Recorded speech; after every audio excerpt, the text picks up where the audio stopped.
Sir നമസ്കാരം. നമസ്കാരം. ഇന്ന് ഏറ്റവും കൂടുതൽ ചർച്ചാ വിഷയമാകുന്നത് മുൻ മുഖ്യമന്ത്രിയായ പിണറായി വിജയനെയും, അതായത് ഇപ്പോഴത്തെ പ്രതിപക്ഷ നേതാവ് പിണറായി വിജയനെയും, CPM-ന്റെ സംസ്ഥാന സെക്രട്ടറിയായ MV ഗോവിന്ദനെയും, കണ്ണൂർ ജില്ലാ സെക്രട്ടറിയായ KK രാഗേഷിനെയും എല്ലാം പാർട്ടിക്കാർ തന്നെ കീറി വലിച്ചൊടുക്കുന്ന കാഴ്ചയാണ്. EP ജയരാജൻ എന്ന നേതാവും KK ശൈലജ എന്ന നേതാവും PK ശ്രീമതി എന്ന നേതാവുമെല്ലാം പിണറായി വിജയനെയും MV ഗോവിന്ദനെയും എല്ലാം പരസ്യമായി തള്ളിപ്പറയുന്ന നിലയിലേക്ക് മാധ്യമങ്ങൾക്ക് മുന്നിൽ വന്നു നിന്നുകൊണ്ട് സംഭാഷണങ്ങൾ നടത്തുമ്പോൾ തീർച്ചയായും പാർട്ടി വലിയ അപജയത്തിലേക്കാണ് എന്നുള്ളത് മറനീക്കി പുറത്തു വരുന്നു. പതിവിന് വിരുദ്ധമായി EP ജയരാജൻ പിണറായി വിജയനെ കടന്നാക്രമിക്കുന്ന കാഴ്ചയാണ് കാണാൻ സാധിച്ചത്. പറഞ്ഞു വരുന്നത്, വിഴിഞ്ഞം പദ്ധതിയുമായി ബന്ധപ്പെട്ട് മുഖ്യമന്ത്രി VD സതീശൻ അദാനിയുമായി ചില രഹസ്യ കൂടിക്കാഴ്ചകൾ നടത്തി. അതിന് അദ്ദേഹം മുഖ്യമന്ത്രിയാവുന്നതിന് മുമ്പേ തന്നെ ഫ്ലൈറ്റ് ചാർട്ട് ചെയ്ത് മംഗലാപുരത്ത് പോയി അദാനി ഗ്രൂപ്പിൻ്റെ സമുന്നതരായ പല ഉദ്യോഗസ്ഥരെയും കണ്ടു ചർച്ച നടത്തി. കൂട്ടത്തിൽ കർണാടകയിലെ ബക്കാടി എന്ന കമ്പനിയിൽ പോയി വീര്യം കുറഞ്ഞ മദ്യം വിളമ്പാനുള്ള കരാറുണ്ടാക്കിക്കൊണ്ടുവന്നു. അങ്ങനെ കേരളത്തെ ഒറ്റിക്കൊടുക്കുന്ന രീതിയിലുള്ള പ്രവർത്തനങ്ങൾ ചെയ്തു. ഇപ്പോഴിതാ വിഴിഞ്ഞത്തെ അദാനി ഗ്രൂപ്പിൻ്റെ 49% ഓഹരികൾ MSC എന്ന കൂറ്റൻ കമ്പനിക്ക് വിറ്റഴിക്കുന്നു. അതിലൂടെ വിഴിഞ്ഞത്തിൻ്റെ വികസന സാധ്യതകൾ ഒരു കമ്പനിയിലേക്ക് മാത്രം കേന്ദ്രീകരിക്കപ്പെടുന്നു. ഇത് VD സതീശനും അദാനിയും തമ്മിലുള്ള അവിശുദ്ധമായ കൂട്ടുകെട്ടാണ്, വൻ കോടികളുടെ അഴിമതിയാണ് എന്ന് പറഞ്ഞതിനെ EP ജയരാജൻ നഖശിഖാന്തം എതിർക്കുന്നു. ആരായാലും വേണ്ടില്ല, ഒരു അഴിമതി കൊണ്ടുവരുമ്പോൾ ആർക്കെങ്കിലും എതിരെ അത് ഉന്നയിക്കുമ്പോൾ കൃത്യമായ തെളിവുകൾ ഉണ്ടായിരിക്കണം. എൻ്റെ വ്യക്തിപരമായ അഭിപ്രായം പറയുകയാണെങ്കിൽ വിഴിഞ്ഞം പദ്ധതിയിൽ എനിക്ക് യാതൊരു തരത്തിലുള്ള അഴിമതി കാണാൻ സാധിക്കുന്നില്ല.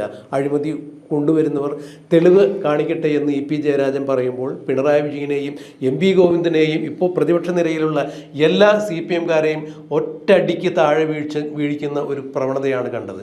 എങ്ങനെയാണ് സാർ ഇതിനെ വിലയിരുത്തുന്നത്? അതായത് പിണറായി വിജയൻ കഴിഞ്ഞ ഗവൺമെൻറ് കാലത്ത് 10 വർഷത്തിനുള്ളിൽ ചെയ്തു കൂട്ടിയിട്ടുള്ള അഴിമതിയുടെ ഞെട്ടിക്കുന്ന തെളിവുകൾ ഓരോന്ന് പുറത്തു വരുന്നത് എങ്ങനെയാണ്? പിണറായി വിജയൻ ഇപ്പോൾ പലതരത്തിലുള്ള ആരോപണങ്ങൾ ഉന്നയിക്കുമ്പോൾ VD സതീശൻ അതിൻ്റെ യഥാർത്ഥ രേഖകളുമായി പുറത്തു വരികയാണ്. ആ വരുന്ന രേഖകളെല്ലാം തന്നെ പിണറായി വിജയൻ്റെ ഭരണകാലത്ത് നടത്തിയ അഴിമതികളാണ്. വിഴിഞ്ഞത്തിൻ്റെ കാര്യത്തിൽ ദേശാഭിമാനി പത്രം ഇപ്പോൾ അടുത്ത കാലത്ത് ജൂൺ 5-ാം തീയതി പുറത്തുവിട്ട വാർത്ത പ്രകാരം MSC കമ്പനി വരുന്നത് പിണറായി വിജയൻ്റെ നേട്ടമായിട്ടാണ് പ്രസിദ്ധീകരിച്ചത്. അതായത് MSC കമ്പനി വഴി 13,000 കോടി രൂപയ്ക്ക് അവരുടെ 49% അദാനിയുടെ ഷെയർ കൈമാറ്റം ചെയ്യപ്പെടുന്നു. അതിലൂടെ ലോകത്തിലെ ഏറ്റവും വലിയ ഷിപ്പിംഗ് കമ്പനി കേരളത്തിലേക്ക് എത്തുന്നു, വിഴിഞ്ഞത്തെത്തുന്നു. അതിൻ്റെ കൃത്യമായി അതിന് നേട്ടമുണ്ടാക്കുന്നത് ഈ ഗവൺമെൻറ്റല്ല, LDF ഗവൺമെൻറ്റാണ് എന്നാണ് ദേശാഭിമാനി പത്രത്തിൽ വന്നത്. പിണറായിയുടെ നേട്ടമാണെന്നുള്ളത്, ആ പിണറായിയുടെ നേട്ടമാണെന്ന് പറഞ്ഞൊരു കാര്യത്തെ കഴിയുമ്പോഴേക്ക് പിണറായി വിജയൻ ആരോപണമായി വന്നു. ഇവിടെ വലിയ അഴിമതിയാണ് നടക്കുന്നത്, ഇതിന് ആരുടെ പെർമിഷൻ കിട്ടിയിട്ടുണ്ട്? സർക്കാരിൻ്റെ പെർമിഷനോട് കൂടിയിട്ടാണോ ഇങ്ങനെ അദാനി ഗ്രൂപ്പ് ഇങ്ങനെ ഷെയർ കൈമാറ്റം ചെയ്യുന്നത്? നമുക്ക് ഏറ്റവും രസകരമായ കാര്യം, മുമ്പ് തിരുവനന്തപുരം എയർപോർട്ടിന് വേണ്ടിയിട്ട് അദാനി വരുന്നു എന്ന് പറഞ്ഞപ്പോൾ ഇത് ഗവൺമെൻറ് അവകാശപ്പെട്ടതാണെന്ന് പറഞ്ഞിട്ട് സമരം നടത്തിയ ആൾക്കാരാണ് CPM. പിന്നീട് അദാനി തന്നെ ഇലക്ഷൻ സമയത്ത് വലിയൊരു ഫണ്ട്, വലിയൊരു ബാഗുമായിട്ട് പിണറായി വിജയൻ്റെ വീട്ടിലെത്തുകയും പിണറായി വിജയൻ ആ ബാഗ് കൈമാറും ചെയ്തതോടുകൂടി ആ സമരം അവസാനിച്ചു. അദാനിയുടെ കൈവശമാണ് തിരുവനന്തപുരം എയർപോർട്ട്. ഇതേപോലെ തന്നെ അദാനിക്ക് കൊടുത്ത ഈ പദ്ധതിയിൽ നേരത്തെ പിണറായി വിജയൻ പറഞ്ഞത് 6,000 കോടി രൂപയുടെ റിയൽ എസ്റ്റേറ്റ് മാഫിയയാണ് പ്രവർത്തിച്ചതെന്ന് വലിയ പ്രചരണം ഉമ്മൻചാണ്ടി സർക്കാരിനെതിരെ ആരോപിച്ചിരുന്നു, വിഴിഞ്ഞം തുറമുഖവുമായി ബന്ധപ്പെട്ടാണ്. എന്നാൽ പിന്നീട് പിണറായി വിജയൻ അധികാരത്തിൽ വന്നപ്പോൾ അവിടെ ഷിപ്പ് വരുന്നതിന് പച്ചക്കൊടി കാണിക്കാനും പുതിയ മദർഷിപ്പ് വരുന്നതിന് ഓരോ അവിടെ സംവിധാനങ്ങൾ വരുമ്പോഴും അവിടെ എത്തി താനാണ് ഇതിൻ്റെ വികസനത്തിൽ നായകൻ എന്ന് ചിത്രീകരിക്കാൻ തുടങ്ങി.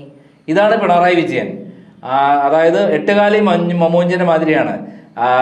ഉമ്മൻചാണ്ടി ചെയ്ത് കൊണ്ടുവന്ന പ്രമുഖ പദ്ധതികളെല്ലാം ഏകദേശം 90% എത്തിവെച്ച പദ്ധതികളെല്ലാം ബാക്കി പൂർത്തീകരിക്കാനുള്ള കാര്യങ്ങൾ പിണറായി വിജയൻ്റെ ഭരണകാലത്ത് ചെയ്തപ്പോൾ അതെല്ലാം എൻ്റേതാണ്, ഇതൊക്കെ ഞങ്ങളുടെ വികസനത്തിൻ്റെ ഭാഗമാണെന്ന് ഡിക്ലെയർ ചെയ്ത ഒരാളാണ് പിണറായി. അതിൽ ഏറ്റവും അധികം എടുത്തു കാണിച്ച സംഭവമാണ് വിഴിഞ്ഞം പോർട്ട്. ആ വിഴിഞ്ഞം പോർട്ട് ഇൻ്റർനാഷണലായിട്ട് ശ്രദ്ധിക്കപ്പെടുന്നതാണെന്നും ഇവിടെ മദർഷിപ്പുകളടക്കം അവിടേക്ക് വരുന്നുണ്ടെന്നും അതുവഴി വലിയ വികസനമാണ് കേരളത്തിലേക്ക് വരാൻ പോകുന്നതെന്നും കൃത്യമായി മനസ്സിലാക്കിയ പിണറായി അതിനു വേണ്ടി വലിയ പരസ്യങ്ങൾ വരെ ചെയ്തു, LDFൻ്റെ നേട്ടമായിട്ട്. അവസാനം എന്തായി, ഭരണം മാറിയപ്പോൾ ഇപ്പോൾ വന്നിരിക്കുന്ന ചില വാർത്തകൾ അതിന് നഖശികാന്തം എതിർത്തുകൊണ്ട് നിയമസഭയിലും പുറത്ത് പിണറായി വിജയൻ പ്രസ്താവന ഇറക്കിയപ്പോൾ വി.ഡി. സതീശൻ നടത്തിയ മാസ് പത്രസമ്മേളനത്തിൽ പിണറായിയാണ് ഇതൊക്കെ അറിഞ്ഞുകൊണ്ട് ചെയ്തതെന്ന് കൃത്യമായി തെളിവുകൾ സഹിതം പറയുകയുണ്ടായി.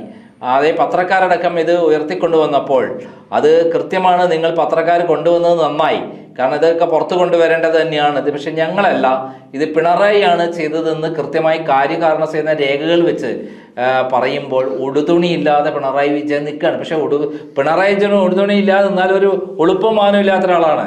എല്ലാം നഷ്ടപ്പെട്ട് മാനവുമില്ല, ഒരു തരത്തിലും സമൂഹത്തിന് മുന്നിൽ വിലയില്ല. ആ രൂപത്തിലാണ് പിണറായി വിജയന്റെ സ്ഥിതി.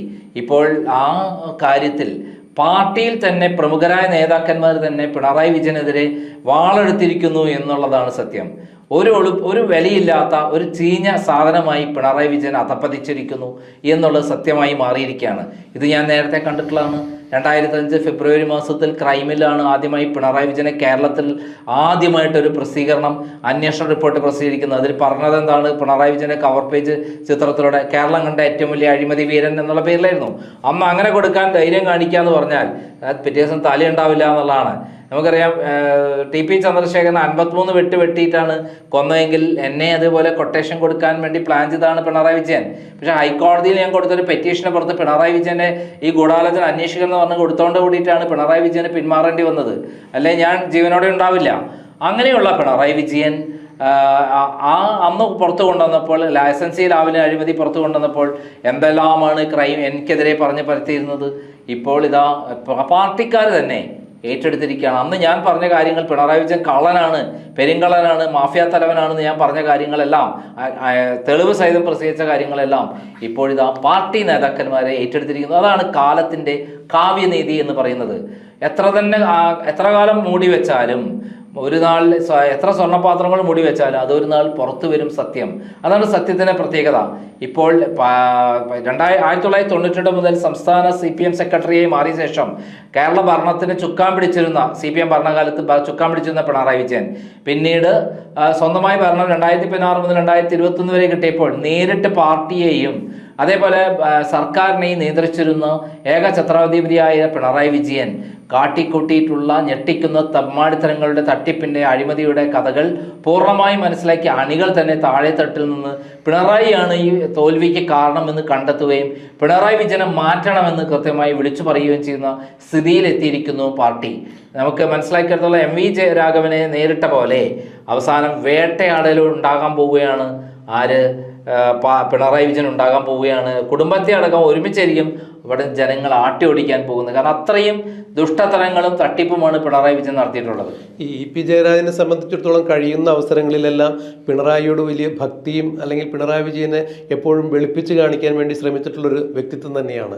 പിണറായി വിജയനോട് ഏറ്റവും കൂടുതൽ ആത്മാർത്ഥമായിട്ട് CPMൽ നിലകൊണ്ടൊരു വ്യക്തിയും EP ജയരാജൻ തന്നെയാണ്. ഈ അടുത്ത കാലത്ത് വരെ അങ്ങനെയൊക്കെ ഉണ്ടായിരുന്നു. ഇൻഡിഗോ വിമാനത്തിൽ പിണറായിക്കെതിരെ കരിങ്കൊടി കാണിച്ച ആളുകളെല്ലാം ഇടിച്ച് താഴെ ഇടുന്നതിൽ EP ജയരാജൻ കാണിച്ച ശുഷ്കാന്തിയൊക്കെ നാം കണ്ടറിഞ്ഞതാണ്.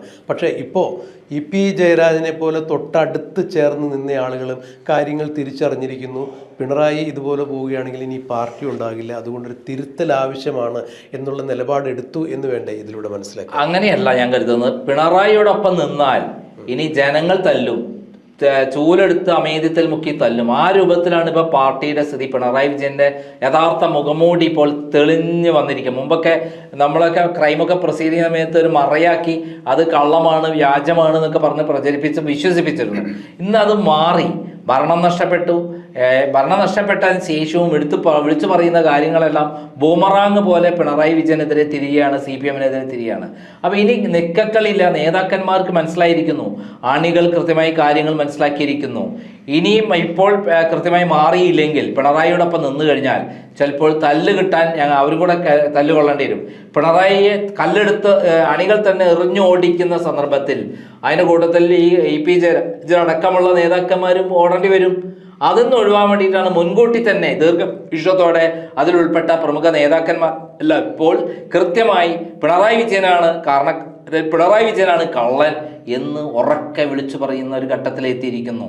അതിനർത്ഥം പിണറായി വിജയനെ പുറത്താക്കാൻ പോകുന്നു പാർട്ടി. അദ്ദേഹത്തിൻ്റെ കൂടെ ഒരു കുട്ടി ഉണ്ടാവില്ല, അന്ന് കൂടെ പങ്കിട്ട കുറേ ആൾക്കാർ മാത്രമേ ഉണ്ടാവും, അല്ലാതെ ആൾക്കൂട്ടം പോലും ഉണ്ടാവില്ല, ഒരു അണികളിൽ നിന്ന് ഒരാൾ പോലും ഉണ്ടാവില്ല എന്നുള്ള സ്ഥിതിയിലേക്ക് മാറുകയാണ്. VS അച്യുതാനന്ദനോട് ചെയ്തിട്ടുള്ള കൊടും ക്രൂരതകൾക്കെല്ലാം പിണറായിക്ക് തിരിച്ചടി കാലം നൽകാൻ പോവുകയാണ് എന്നുള്ള സത്യമാണ് നമ്മുടെ മുന്നിലേക്ക് ഇപ്പം മറനീക്കി പുറത്തു വന്നിരിക്കുന്നത്. മറനീക്കി പുറത്തു വരിക എന്ന് പറഞ്ഞാൽ ഒരു ഭയങ്കര പ്രതിഭാസമാണ് CPM-ന്റെ ഉള്ളിൽ. അകത്ത് മാത്രമേ അവർ സംസാരിക്കാറുള്ളൂ. പക്ഷെ പുറത്തിറങ്ങി ഇത് എൻ്റെ അഭിപ്രായമാണെന്ന് EP ജയരാജൻ തൻ്റെ അടുത്തോട് പറയുന്നുണ്ടെങ്കിൽ അതിൻ്റെ അർത്ഥം ഇനിയും പറയാൻ പോകുന്ന ആളുകൾ വേറെയും ഉണ്ട്. EP ജയരാജൻ മാത്രമല്ല, ഒരു കൂട്ടായ്മ ഉണ്ടായിട്ടുണ്ട്. അതിൻ്റെ ഒരു പ്രതിനിധിയായിട്ടാണ് അദ്ദേഹം സംസാരിച്ചുള്ളത്. ഇന്ന് പിന്നെ ശ്രീമതി ടീച്ചർ അത് പറഞ്ഞിട്ടുണ്ട്, KK ശൈലജ പറഞ്ഞിട്ടുണ്ട്, ഈ MV ജയരാജൻ ആദ്യം പറഞ്ഞിട്ടുണ്ട്. അതേപോലെ ഈ P ജയരാജൻ സ്ട്രോങ് ആയിട്ട് നിൽക്കുകയാണ്. പിന്നെ പിണറായി വിജയൻ അവിടെ എന്ത് പെടുത്തമാണുള്ള ജനങ്ങളുടെ നിന്നുള്ള ബന്ധം കഴിഞ്ഞ ഇലക്ഷനോട് കഴിഞ്ഞ ഭരണത്തോട് കൂടിയിട്ട് 10 വർഷം കൊണ്ട് ജനങ്ങളെ യാതൊരു ബന്ധമില്ലല്ലോ. ഒരു വികൃത ജീവി ഇങ്ങനെ യാത്ര ചെയ്യല്ലേ പൊതുസമൂഹത്തിൽ. അദ്ദേഹത്തിന് മനസ്സിലാവുന്നില്ല താൻ ഏതോ കൊമ്പത്തെ രാജാവ് എന്നുള്ള രൂപത്തിലാണ് യാത്ര ചെയ്തതെന്നാണെന്നാണ്. ജനങ്ങളൊക്കെ ബഹുമാനത്തോടെ കാത്തിരിക്കും മുമ്പ് മഹാരാജാക്കന്മാർ വരുമ്പം എഴുന്നേറ്റ് നിന്ന് തൊഴുതു നിൽക്കുന്നതാണ്.